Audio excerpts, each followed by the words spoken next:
This is Good Evening, Kenya. Your one and only Dr. Susan Gitau.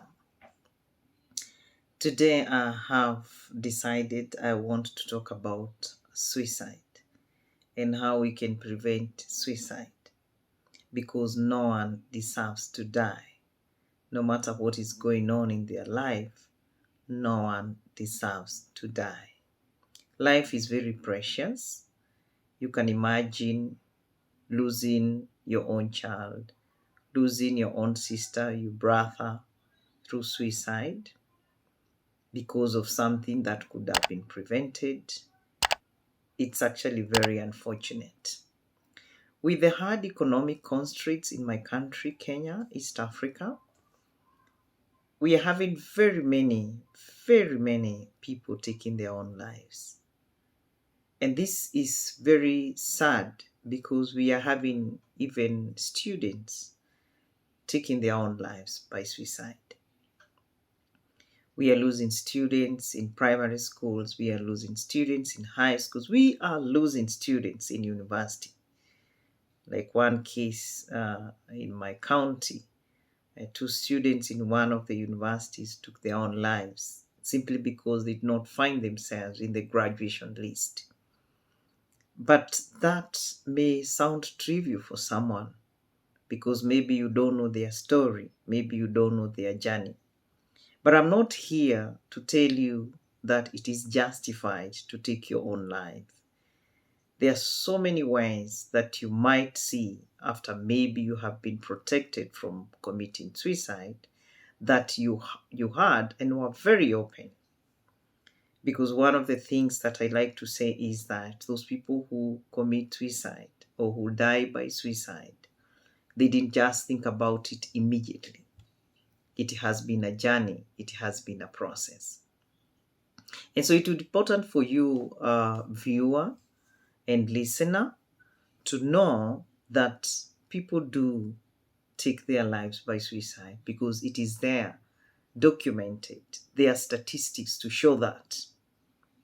And unfortunately, I think one of the things that I keep praying for us in Africa to accept is to actually take statistics, to uphold research and give data, because I guess when you give people data, statistics of what has been happening, maybe it becomes easier to understand because we say numbers don't lie.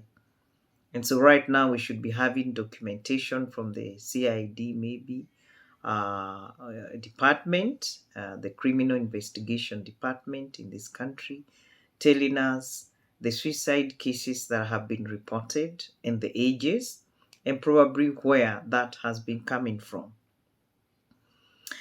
There are so many causes or sources of leading someone to think of taking their own lives by suicide. One, it could actually be an existing mental health condition like schizophrenia, depression, substance-induced psychosis, or genetic psychiatric conditions that people may have. And there could be many other incidences that were very traumatic for this person.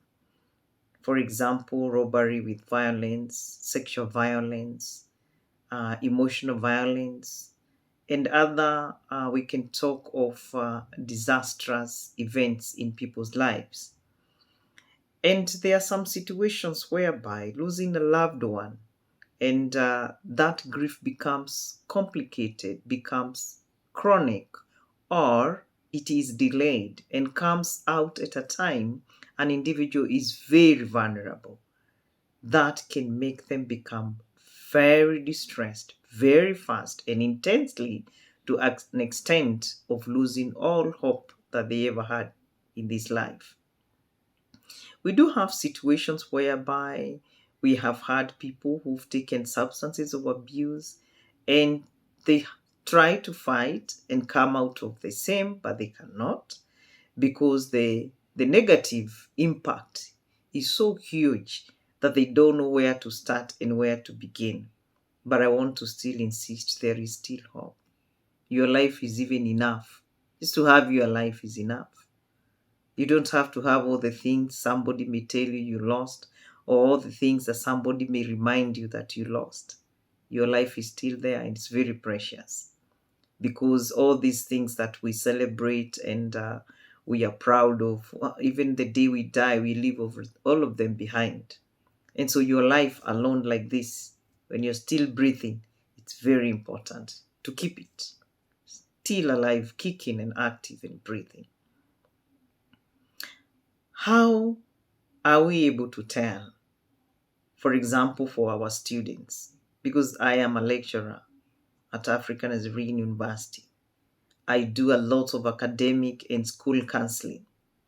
And I'm wondering, as teachers, as lecturers, are we able to tell when our students are indeed psychologically distressed to an extent of losing all hope and thinking of dying by suicide?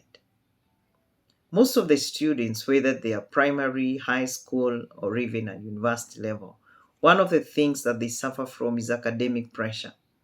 And I would want to say at this particular moment, students are not blessed or wired the same way academically.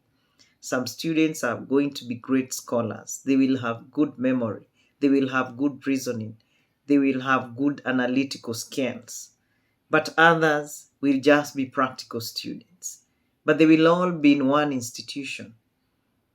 And so for me, when you get a student who thinks they are not actually living up to the standards of that institution, if they are not helped, first, to accept their ability, second, to accept that people are able differently, they are going to lose hope. And also having the relevant support, not criticism, critique. For someone who is already feeling they are broken, you are going to drive them deeper into distress, deeper into hopelessness, deeper into helplessness. There are some situations like when we think about the university education, where you find someone has overstayed. For example, if you joined university when you are 17 or 18, let's just take the legal age of 18 years, and you're supposed to do a degree in this country for 4 years. So you should be finishing at age 22. And so you find someone is finishing university at 26 years, 27, and I'm not talking about the old people or the elderly or the adults who do what we call adult literacy and going back to school, but you're thinking of someone who joined university as a fresher, as a freshman or a fresh woman, and so straight from high school, and your age is advancing, and you cannot trace your marks. You cannot understand what's going on. And maybe there are also other issues that you're caught up with at the university. And maybe no one has helped you. Maybe you got into the career that was never your choice, and nobody bothered to understand. Nobody bothers to really help you, because you can be helped maybe to finish the journey and think of something you want to do differently. And at the end of the day, I like to tell you, students, if you're watching my video, there is no education that goes to waste. And I like to give my own example that I never really wanted to become a teacher. I really wanted to become a lawyer. And today, by all standards and my behavior, I believe I would have made a very good lawyer. But I never became one because of challenges that I have talked in one of my videos, trying to understand psychological distress among teenagers, and have given my own personal experience in high school. So I never got that grade that would have taken me to do law. And so I had to accept to do education.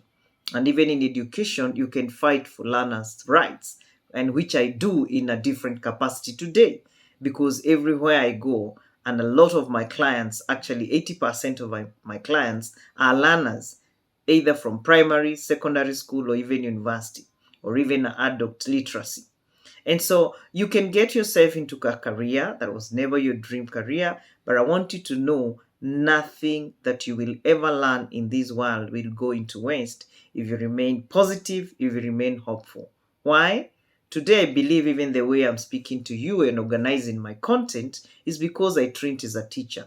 However much I never wanted to be a teacher. It's out of my teaching career when I was there busy with my students that I discovered this second career, which has become my passion. I am still teaching at the university, but still teaching what I'm passionate about. And so if you remain consistent, if you remain persistent, if you remain focused, you will never lack a way out. And I'm a very, very strong believer that there is no education that goes to waste. Because today, if I go to give talks where I have educators, if I want to give information that advises the education system that is very critical in any nation, I know I do it with the confidence that I was a teacher in high school. I also trained teachers for primary schools. And there isn't really much difference training a high school teacher. The pedagogical skills are the same. And I learned a lot. I learned a teacher is not just knowing a subject or being a master of a subject, it's how you deliver. I also understood there is a difference between teaching and actually facilitating learning. And I guess that is our biggest challenge in this country. We don't facilitate learning, we teach more than facilitate learning. Because when you facilitate learning, what you do as a teacher, as a lecturer, you make your students the masters of the content you are delivering because you engage them in your delivery. And so you're making learning and teaching very easy for them, and they enjoy the teaching and learning that you are facilitating.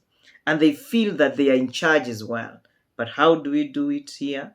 We teach, teach, teach. We are the experts, they are the receivers.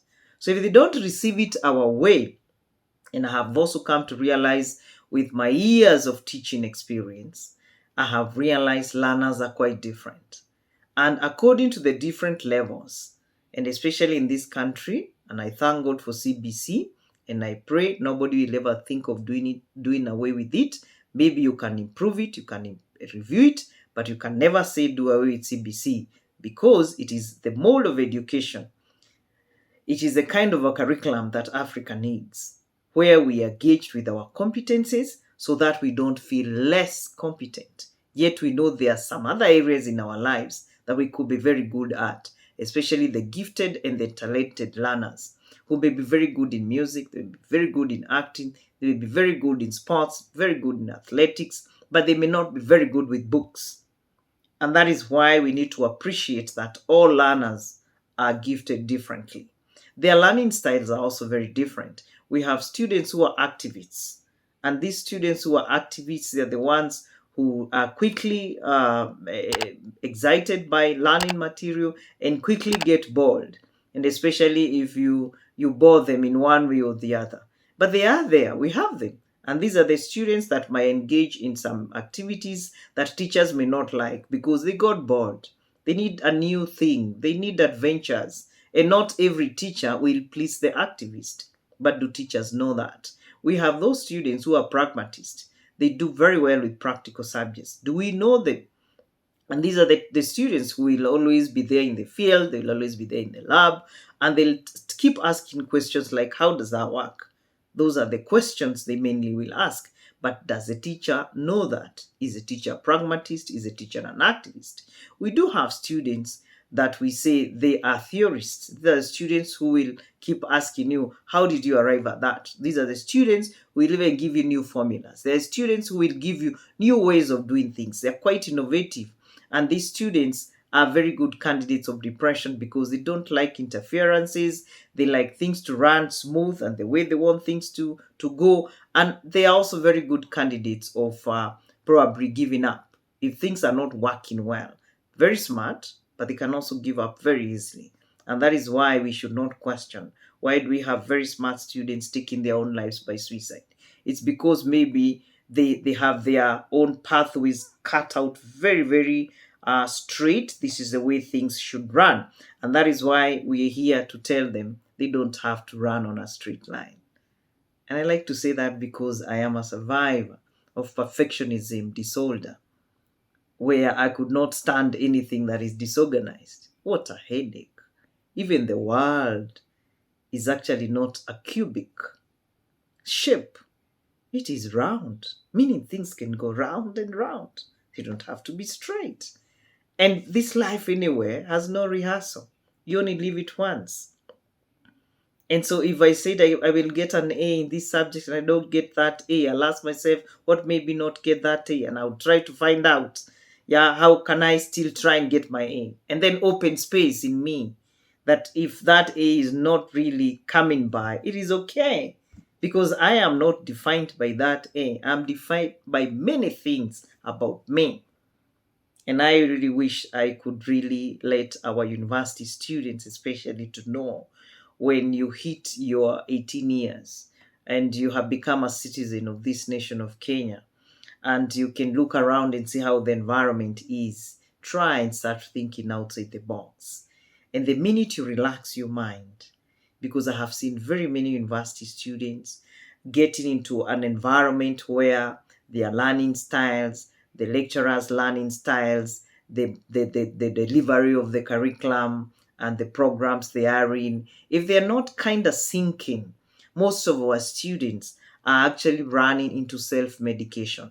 Either they are taking lots of sleeping pills, or they're on psychiatric medication, or they are celebrating taking bang, that is marijuana, which actually will be a focus drug for them. What they want, if they want to feel high, if they want to feel like they don't care, if they want to feel like we need to have this energy, a lot of energy, of course, marijuana is going to give that because we call it a focus drug.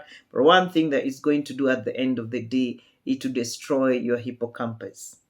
And so one day you'll start thinking, I know so much, but I can't remember minimal or nothing. And that when it starts scaring you, you might start using other drugs, what we call polydrug abuse. And at the end of the day, the part of your being that is very important for learning, that is your brain, is dismally damaged.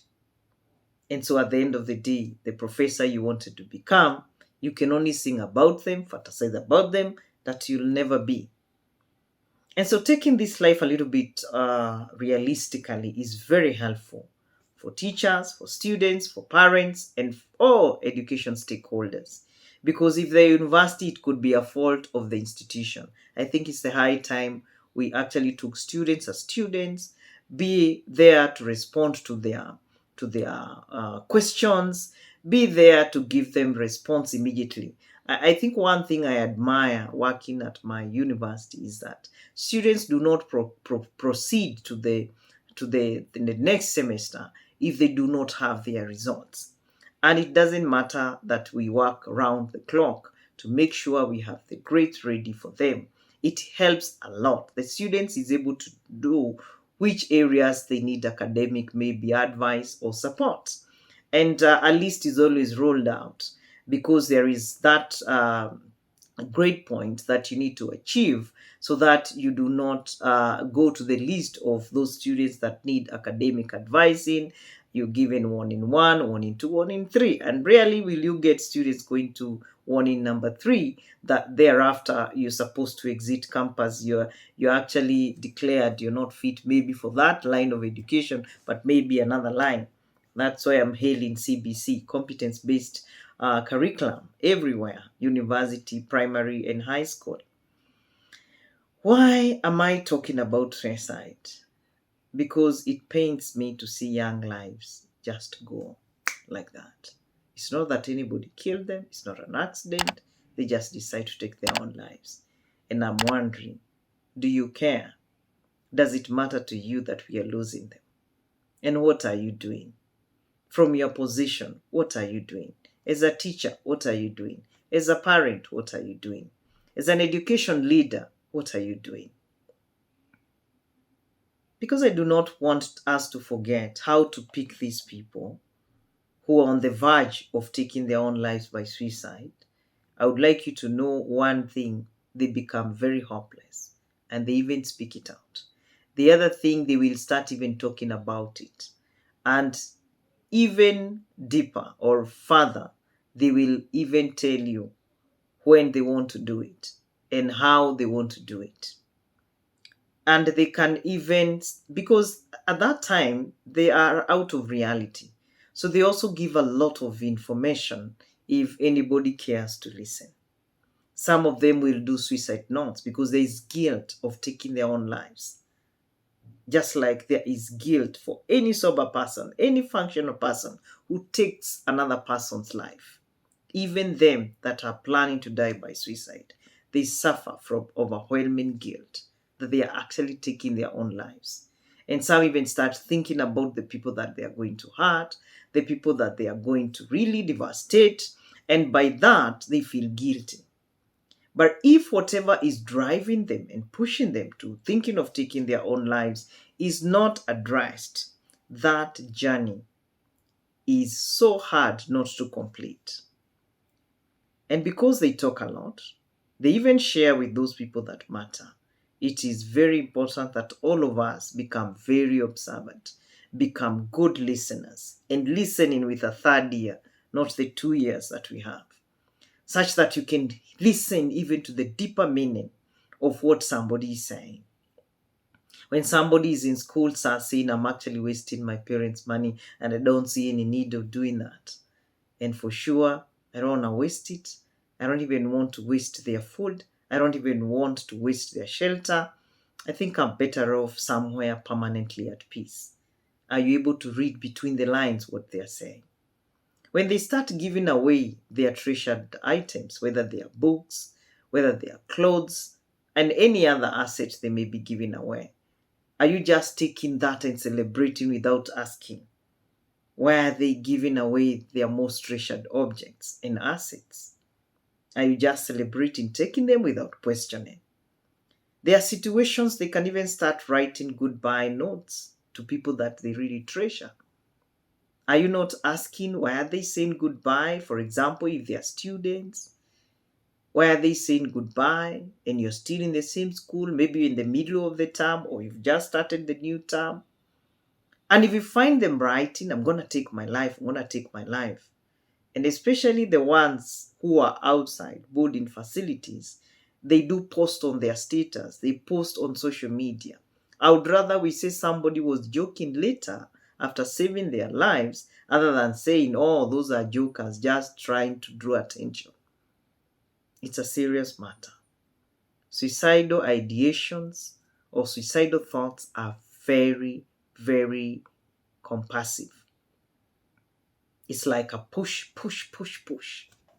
And the more the push, the more relief these suicide victims feel. And so they kind of enjoy going from one level to the next to that end of actually actualizing that mission. And so it will be very, very important for you and I to question ourselves. Do we know one another? If it's in school, do I know my desk mate? Do I know my unit mate? Do I know my program mate? Do I know my child? Do I know my student? And it's very, very important that we also know that these people can even write down the plan they want to use. Or even they have these phones, and it's very critical for us, parents especially who have bought our children phones, to be finding out where they go, which sites do they visit. Because some of them would actually visit those sites that will show them, they will just Google how to commit suicide, and even if it is not exactly showing them how to commit suicide, and all these ways of committing suicide are explained there, they might start choosing which way to use. And in situations where we know they may not have access maybe to sharp objects, maybe to knife themselves, or maybe drugs to overdose, we need to look around and see. If we know our environment, if we also know the gender differences and the way most gender try to take their own lives, then we may start thinking through. And if you also know a system is full of chaos, a family is full of chaos, it's quite dysfunctional, it means that the brains for those family members are very, very fragile. And that is why we should never take anything for granted. For example, loss of a loved one, and maybe the loss of a loved one that was very close to someone, And that someone was never given psychological support, and especially for our students when these loved ones die when they are off and away in schools or in universities or colleges. Let's not assume that it was just happening. And what I've discovered with most students and most children for this matter, and especially teenagers, they don't want to seem like they are helpless, that they cannot put their lives together. And so they avoid asking parents questions, they avoid asking teachers questions, and they go asking their peers who are equally ignorant, who are equally inadequate, who are equally incompetent, who are equally distressed. You can imagine if a student comes to me and they find me, I am equally wounded. How am I going to help them? And that is why the peer counselors should be strategically placed in every classroom, for primary, for secondary school. For universities, I know peer educators and peer counselors do a good job, but if everybody can be trained self-care with life skills and practical skills, then for me, that will be something that we can celebrate as a nation. Instead of burying very many talents and gifted young people simply because one or two things that they never lacked and they were never resilient enough, but we don't know why. We don't know their space. I would like you to subscribe to my YouTube channel, Dr. Susan Gitau, where you will access mental health tips every week, every month, every year. Thank you.